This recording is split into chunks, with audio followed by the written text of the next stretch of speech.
បាទសូមស្វាគមន៍មកកាន់ Channel Cambo Knowledge ទាំងអស់គ្នាតោះយើងចូលមកកាន់កម្មវិធី Word ទាំងអស់គ្នាបាទយើងចុចចូលមកបាទយើងបានទាំងសបែបនេះបាទខ្ញុំចុចខ្វែងវាចោលសិនហើយបន្ទាប់មកបាទបងប្អូនចូលទៅកាន់ Insert បាទយើងរកបាទ Table យើងដើម្បីគូសតារាងនេះខ្ញុំអត់គូសទេគឺខ្ញុំចូលកំណត់បាទកំណត់តារាងតែម្ដងឥឡូវខ្ញុំដាក់column គឺ4គឺជួរ date ហើយជួរបញ្ឈរខ្ញុំដាក់សិនទៅ12បាទខ្ញុំអូមមកក្រោមបន្តិចដោយសារកុំឲ្យវានៅភាគខាងលើពេកព្រោះយើងនៅត្រូវដាក់អក្សរអីអញ្ចឹងរៀបចំនៅក្បាលទំព័រនិង logo បាទរបស់ក្រសួងផងចឹងហើយដល់ទីនេះបាទខ្ញុំចាប់ផ្ដើមវាយអក្សរបងប្អូនមិនបាច់ធ្វើអីទេគឺបងប្អូនគ្រាន់តែវាយអក្សរឲ្យចប់រួចរាល់បាទវាយតាមនឹងទៅបងប្អូនមើលហើយវាយតាមនឹងទៅ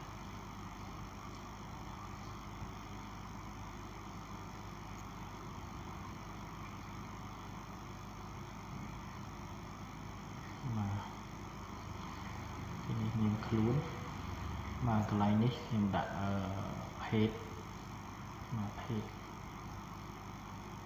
ហើយយើងចូលមកcolumnមួយទៀតយើងវាយបាទជាអក្សរឡាតាំងបាទចូលមកខាងមុខ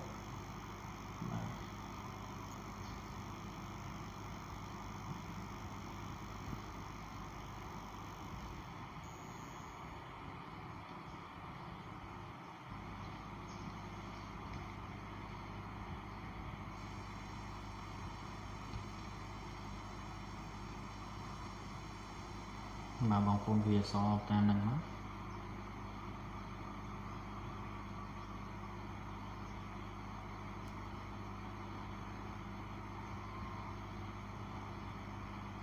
បាទខ្ញុំវាយថ្ងៃខែឆ្នាំកំណើតបាទខ្ញុំវាយទីកន្លែងកំណើត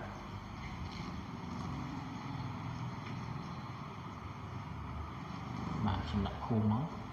បាទនេះគឺជាឧទាហរណ៍នេះបាទខ្ញុំដាក់ភូមិបាទបងប្អូនវាយទៅតាមភូមិឃុំបងប្អូនក៏បាននេះគ្រាន់តែជាឧទាហរណ៍ឲ្យបងប្អូនមើលទេខ្ញុំវាយឃុំវាយស្រុកបាទវាយខេត្ត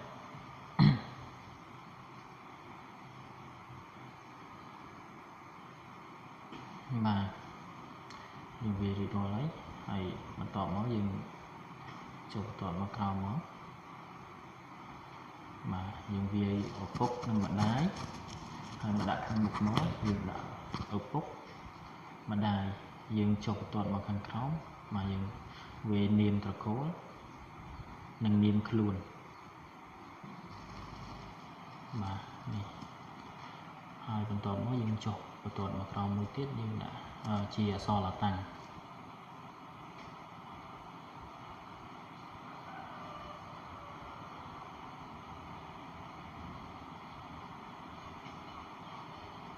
បាទមកក្រោមដាក់សញ្ជាតិមកក្រោមទៀតយើងដាក់ថ្ងៃខែអញ្ចឹងមកថ្ងៃខែឆ្នាំកំណើតបាទរបស់ពុកម្ដាយបាទអញ្ចឹងខ្ញុំ add បាទ add column មួយទៀតមកបាទទីកន្លែងកំណើតដោយសារមិញយើងដាក់អត់គ្រប់កន្លែង add column បងប្អូនប្រហែលជាអាចដឹងហើយយើងអាចคลิกមកស្ដាំហើយយើងជ្រើសរើសយកពាក្យ insert នោះបងប្អូននឹងបាន column មកខាងក្រោមមួយទៀតបាទឥឡូវខ្ញុំវាយទីកន្លែងកំណើតភូមិឃុំ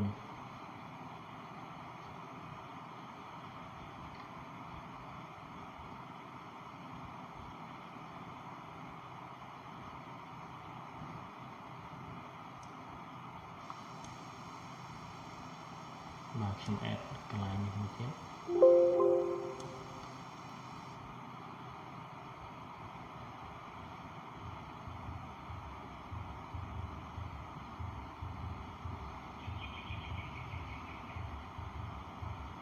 បាទខ្ញុំទាញរិចកន្លងវិញតិចបាទយើងយក normal បាទយើងយកកដាបញ្ឈរត្រូវហើយ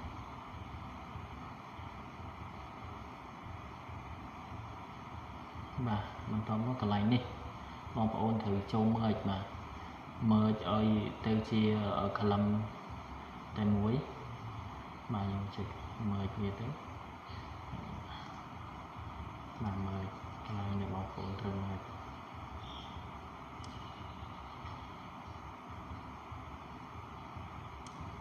បាទខ្ញុំមើលចេះបាទកន្លែងនេះចាំបញ្ជាក់បន្តិចទៀតបាទនេះអានេះខ្ញុំវាយសិនបាទខ្ញុំដាក់លេខ1ខាងនេះខ្ញុំដាក់លេខ2អញ្ចឹងវាបានបាន2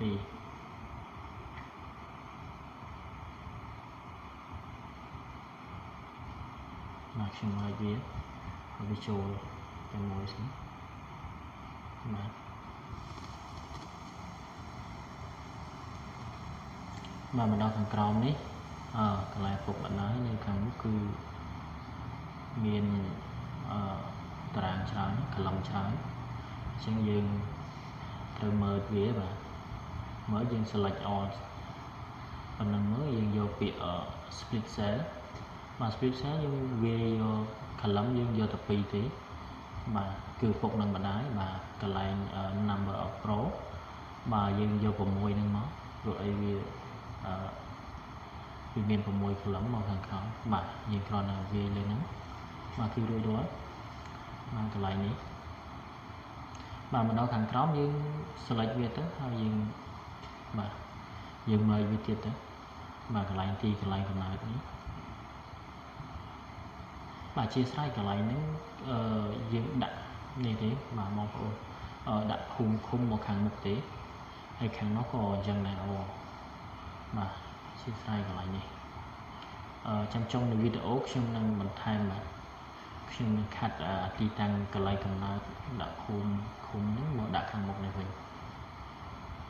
បាទឥឡូវខ្ញុំទាញចេះបាទខ្ញុំអូបវាឲ្យមើលស្មើតិចបាទខ្ញុំយក fit បាទបងប្អូនធ្វើតាមខ្ញុំមកបាទខ្ញុំយកកន្លែងហ្នឹងហើយខ្ញុំយកចំកណ្ដាលបាទអសនឹងវានឹងរត់មកនៅកណ្ដាលកលំទាំងអស់បាទ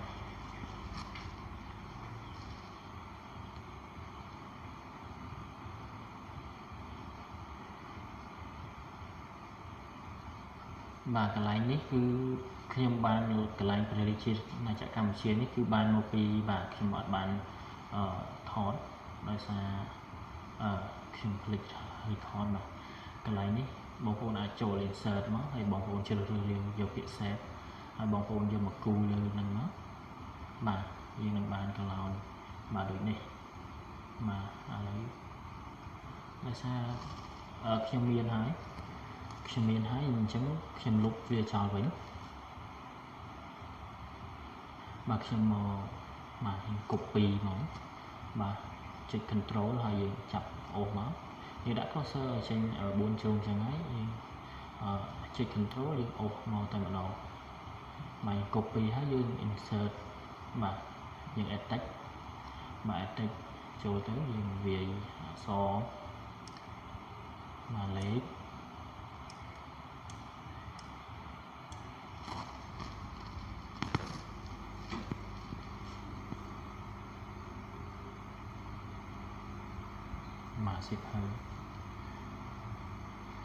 បាទសិភៅលេខចឹង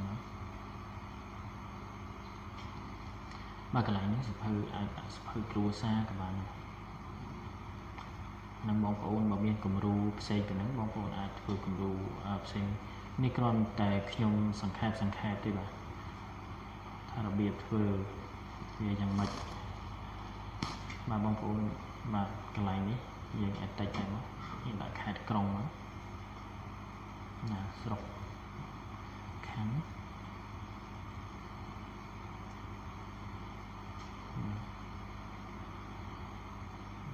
ធ្វើទៀតនេះគេខោទៀត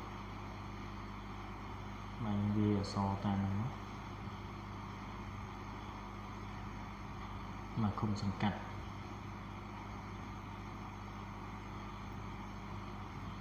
បាទបន្ទាប់មកបងប្អូនវាយរួចរាល់បងប្អូនបាទកំណត់ font វាបន្តិចទៅបាទនេះខ្ញុំយកទូសិនបាទខ្ញុំយកទូសិនបងប្អូន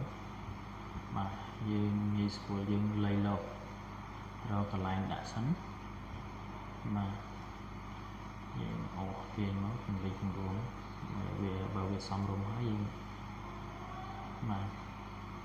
យើងកាលវាឲ្យមកស្មើខាងមុខមកអូសវាទៅយើងចាប់វាមកដាក់បាទក្បែរខាង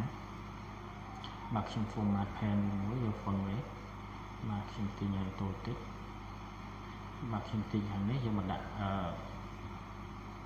ក្បែរខាងនេះបាទសម្រាប់adset បងប្អូនជ្រើសរើសយកកន្លែងនេះបាទដាក់មានសញ្ញាកោងបន្តិចនៅក្បែរ shape ហ្នឹងគឺបងប្អូនចុចលើហ្នឹងយកពាក្យថា front optic អាហ្នឹងយើងអាចអូសចុះឡើងអញ្ចឹងបាទឥឡូវចូលដល់ខ្ញុំទៅយក logo បាទ logo នេះខ្ញុំមានរូបភាពស្រាប់បាទខ្ញុំចាប់ទាញហើយបាទខ្ញុំយកវាហាញបន្តិចបាទខ្ញុំអូសមកខាត់លើបន្តិចបាទខ្ញុំបរិចវាបន្តិចបាទបងប្អូនអាចបរិចព្រមមើលសមរម្យបាទ font បរិយាជារយៈកម្ពុជានេះខ្ញុំយកធំតិចឥឡូវខ្ញុំយក font ឲ្យរៀងធំតិចណាបាទទីខ្ញុំទាញខាត់ខាងតិចបាទខ្ញុំទាញធំតិចបាទមើលទៅវាសមរម្យបាទត្រាំខ្ញុំទាញខាត់លើវិញដោយសារយើងត្រូវដាក់អក្សរនៅខាងក្រោមតារាងទៀតយើងបានប៉ុណ្្នឹងសិនបាទបន្ទាប់មកបងប្អូនត្រូវដាក់វត្តមាគឺជាបាទរូបភាពដែលព្រាលនៅក្នុង page បាទនៅក្នុង page កិច្ចការរបស់យើងនេះបាទយើងចូលទៅកាន់ design បាទយើងអូស cursor មកខាងស្ដាំមកយើងឃើញពាក្យ watermark ហើយបន្ទាប់មកបងប្អូនជ្រើសរើសយកពាក្យ custom watermark បន្ទាប់មកបងប្អូននឹងឃើញ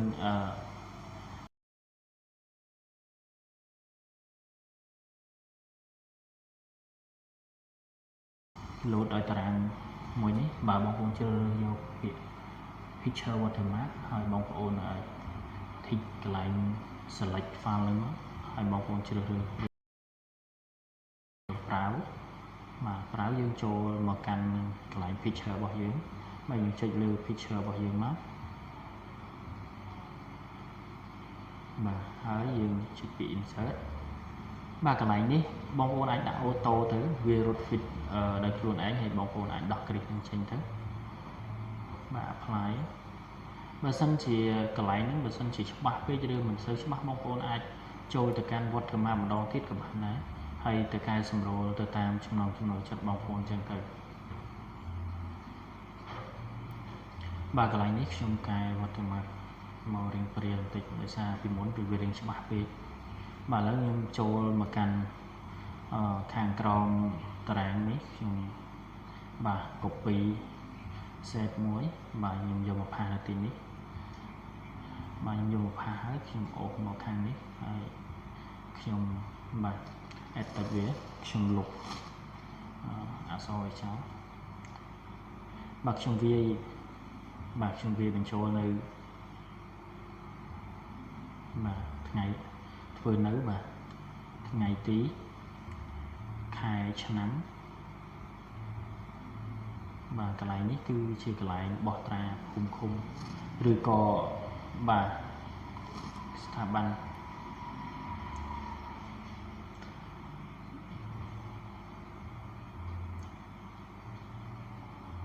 គុំរបស់មន្ត្រីអតានុកូលដ្ឋានបាទខ្ញុំជ្រើសរើសយក font នេះបាទខាងក្រោមយើងដាក់ font មូលឡាយហ្នឹងទៅខ្មែរមូលឡាយខ្មែរ OS មូលឡាយបាទបងប្អូនអូចុះអនឡាញបងប្អូនមើលរៀងសំរុំនេះនៅបាទបើថាសំរុំហើយបងប្អូនចុច save ទៅហើយបើសិនជានេះបងប្អូនខ្ញុំភ្លេចបាទខ្ញុំភ្លេចដាក់សម្បត្តិកំណើតនៅវាខាងលើនេះបាទអញ្ចឹងខ្ញុំវាយសម្បត្តិកំណើតបាទហើយខាងក្រោមនេះបងប្អូនបាទកន្លែងកំណើតនេះខ្ញុំ select វាទៅហើយខ្ញុំយកពាក្យ cut ខ្ញុំយកមកផាសនៅទីនេះបាទខាងលើក៏អញ្ចឹងដែរបាទខ្ញុំ select វាយកពាក្យ cut យកមកផាសនៅទីនេះបាទខ្ញុំដក clear តិចទៅធ្វើឲ្យយើងមើលទៅវាស្រស់ស្អាតបាទកន្លែងខែឆ្នាំកំណើតខ្ញុំវាខុសបន្តិចបាទ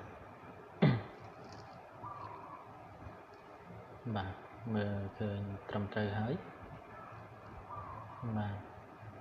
យើងអូសមើលចុះឡើងជើងទៅបាទហើយបើសិនជានេះបងប្អូនអាច preview print បាទបងប្អូន control P មកបាទវា load បែបនេះបាទ page 2នេះគឺខាងក្រោមអាចលុបយើងអាចលុបចោលមួយបាន